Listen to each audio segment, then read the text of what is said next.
ሊሊ ለመግደል ሙከራ አደረገች። መድኃኒቱን የሊሊን መድኃኒት ቀይራ ከዚህ በኋላ በእኔ እጅ ስር መሆንሽን በፍጹም አታውቂም።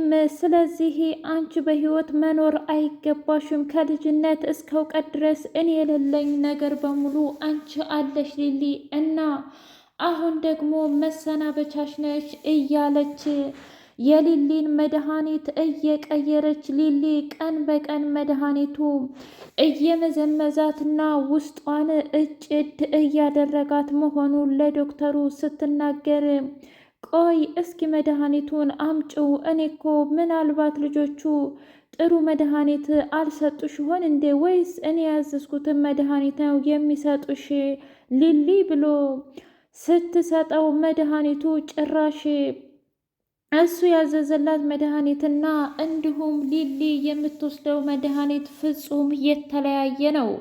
ዶክተሩ እጅጉን ተናደደ፣ እጅጉን ጨሰ። ቆይ እንዴት እንደዚህ ሊሆን ይችላል ሊሊ? እንዴት እንደዚህ አይነት መድኃኒት ልትውጭ ትችያለሽ? የእውነት አንቺ ነሽ ያደረግሽው? አረ ዶክተር ተረጋጋ። እኔ በፍጹም እንደዚህ አይነት ነገር አላደረግኩም። ሲቀጥል ደግሞ መድኃኒቱ ምን እንደው እኔ እንዴት አውቄ ቀይሬ ልውጥ እችላለሁ? አሁን የተፈጠረውን ነገር ንገረኝ እባክህ ዶክተር። እኔ ልቤ በጣም እየመታ ነው።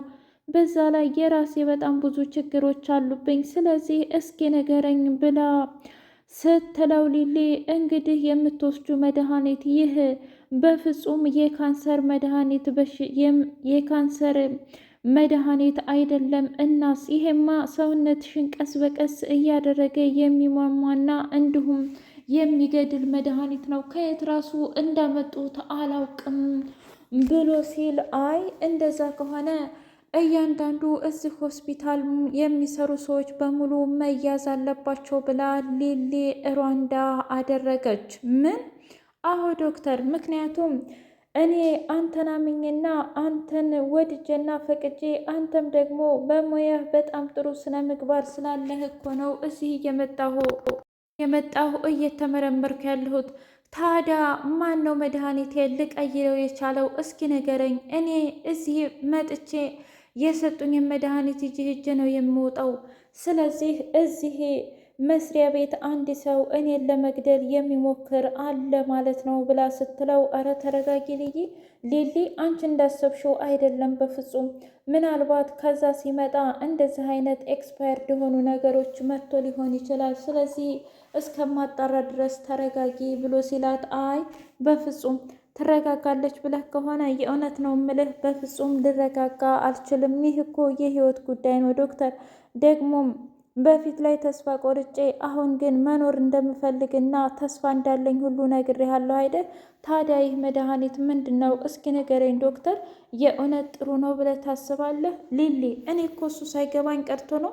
የእውነት ይሄንን መድኃኒት የሰጠሽን ሰው እኔ ካገኘሁት እኔ ራሴ ነኝ አንቄ በሁለት እጆቼ ሰባተኛ ሰማይ የምሰቅላቸው። ስለዚህ አሁን ግን ልትረጋጊ ይገባል እና ማንና ምን እንደሆነ እዚህ መስሪያ ቤት ያሉትን በሙሉ እጠይቃቸዋለሁ ብሎ ዶክተሩ ተናዶ ሁሉንም እያሰለፈ መጠየቅ ጀመረ። እናም በሙሉ እኛ በፍጹም መድኃኒት እኛ ሰተንም አናውቅም እና መድኃኒት የምትሰጠዋ አዲሷ ልጅ ቤዛ ናት እንጂ ሌላ ማንም አይደለም ብለው ተናገሩ። ዶክተሩ ለካ ዳይመንድ ያለኝ ነገር ትክክል ነበር ማለት ነው። እና በባለፈውም ደግሞ ሊሊ አብሮ አደጌ ናት፣ እንዲሁም አደይንም ስለ አደይ በጣም መጥፎ ነገር እየተናገረች ነበር። ስለዚህ ቤዛ ናት ማለት ነው ብሎ ዶክተሩ ጠርቶ ሲጠይቃት፣ እንዴ ዶክተር ጭራሽ ብለው መድኃኒት ቀየረች አሉህ? አየህ እኔ እኮ ለዚህ ነው፣ ምክንያቱም እኔ ሰው መውደድ የለኝም ሰው አይወደኝም ብዬ ነግሬህ ነበር ዶክተር ብላ ስትለው፣ ተረጋጊ ቤዛ፣ አሁን እያልኩሽ ያለሁት መድኃኒቱን ቀይረሻል ወይስ አልቀየርሽም ነው ያልኩሽ ብሎ ሲላት፣ አረ በፍጹም እኔ ምን ልትሰራልኝ ሊሊ ልመርዛትና ቶሎ ልገላት እችላለሁ ዶክተር። እኔ ተነጭራሹም እኮ መታመሟን ራሱ የሰማሁት ካንተ አንደበት ነው እና እኔ ጋር እኮ አንገናኝ፣ አናወራ፣ አንጫወት። ስለዚህ ለምን ብዬ ልገላት እችላለሁኝ? በፍጹም እኔ ያላደረኩትም ደግሞም አድርገዋለች የምትለኝ ከሆነና ማስረጃ ካለህ አሁኑኑ እስር ቤት መግባት እፈልጋለሁ አስገባኝ ብላ አውቃ ሰሏን ቀጠለችበት። ሰላም ሰላም! ውድና የተከበራችሁ የህያ ቤቴ ቤተሰቦች እንዴት ናችሁልኝ? ሁሉ ሰላም፣ ሁሉ መልካም።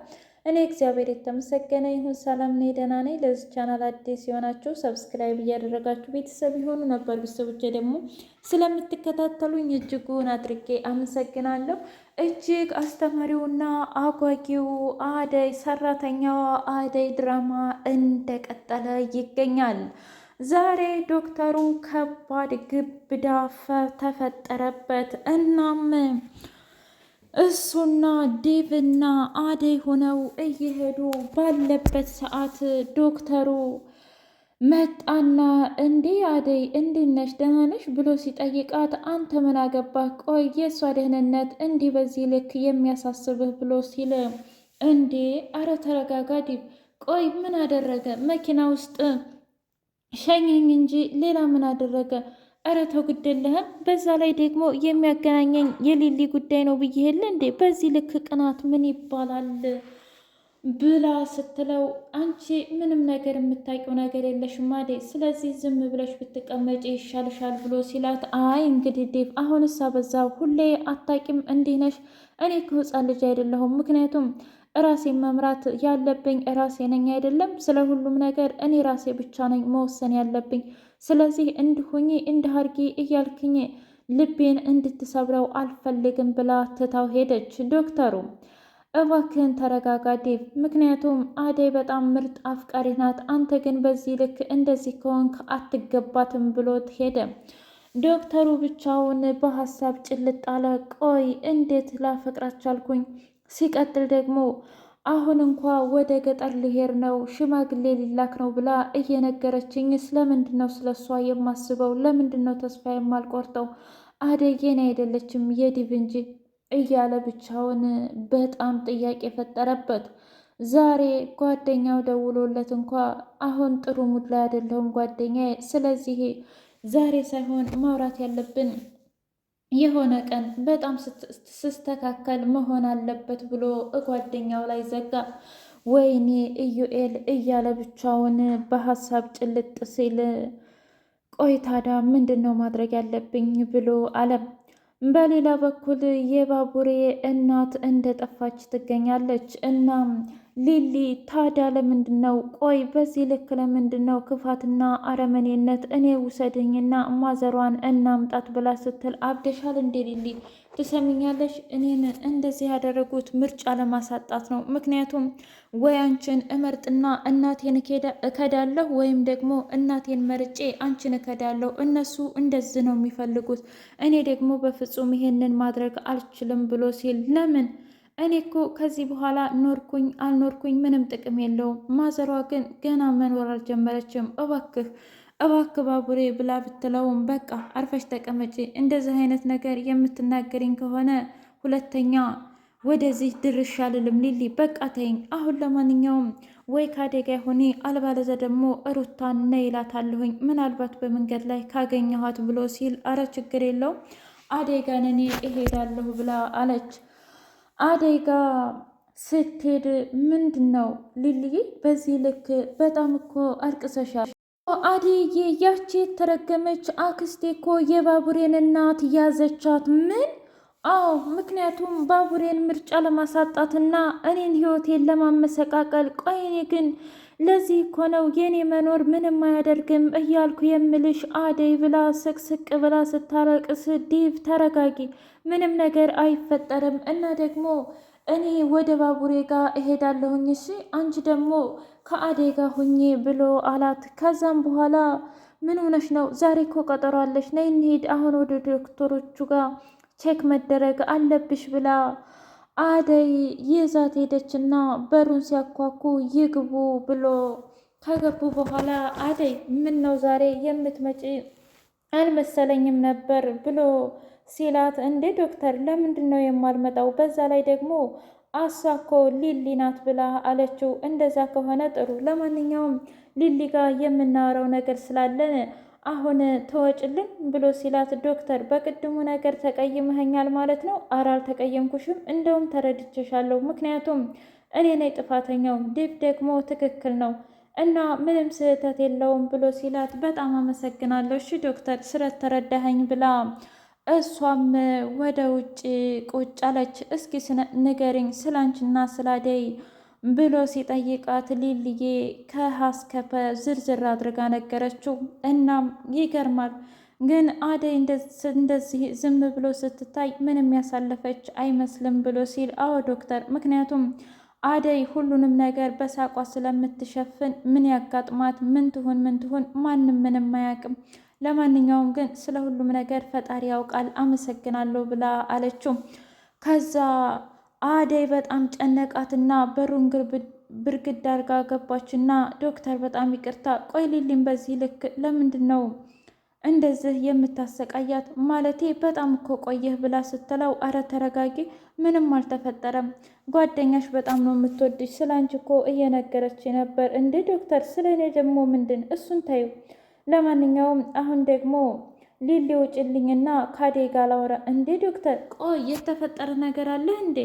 ከዛ ሊሊ የገባት ስለሆነች ለማንኛውም ውጭ ጠብቅሻለሁኝ እሺ ብላ አለቻት። ዶክተሩና አደይ አሪፍ ጊዜ ያሳለፉ እና ጓደኛሽ ያሳለፍሽውን የህይወት ውጣ ውረድ ነገረችኝ እና በጣም ያሳዝናል። ለማንኛውም አንቺ በጣም ጠንካራና እንዲሁም ብልህ ሴት ነሽ ብሎ ሲላት፣ አመሰግናለሁ ዶክተር፣ ግን በህይወትሽ ደስተኛ ነሽ? ቆይ ዶክተር ግን በተደጋጋሚ ለምንድን ነው በህይወትሽ ደስተኛ ነሽ ወይ እያልክ የምትጠይቀኝ ብላ ስትለው፣ አረ ምንም፣ ግን ስትታይ ስለማትመስል ነው። ወይስ ደግሞ ለሰው ብለሽ ወይም በይሉንታ ወይም ያ ሰው ዋጋ ከፍሎልኛል ብለሽ በዛ ነው የሰውን ልክ ፍቅር የምታፈቅሪውና የምትመዝኘው ብሎ ሲላት፣ አረ እንደዛ አይደለም። በእርግጥ አዎ ደስተኛ አይደለሁም፣ ምክንያቱም አንዳንድ ነገሮች ምንም ደስታ እየሰጡኝ አይደለም፣ ግን ወደፊት ምናልባት ደስታ እየሰጡኝ ይሆናል ብላ፣ ለማንኛውም ለትንሽ ጊዜ ስለማንገናኝ ቻው፣ ወደ ገጠር ሊሄድ ነው ብላ አለችው። ወደ ሽማግሌዎቹ? አዎ እንደዛ ከሆነ እሺ፣ አንድ ቀን ሻይ ቡና አንልም? ስመለስ አይሻልም? እሺ ዛሬ ቢሆን ደስ ይለኝ ነበር፣ ግን ደግሞ ስመለስም ካልሽ ይመችሽ ብሎ እቅፍ አደረጋት ዶክተሩም።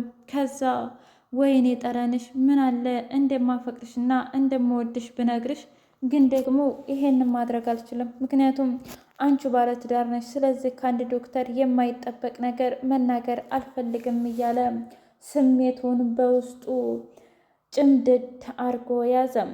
አሹና ሮማን እየተፋጠጡ ይገኛሉ። በፍጹም ከዚህ በኋላ እንደዚህ ነው የሚሆነው። እባክሽ ሮማኔ በቃ ተይኝ፣ አንቺ ካላፈቀርሽኝ እኔ ምን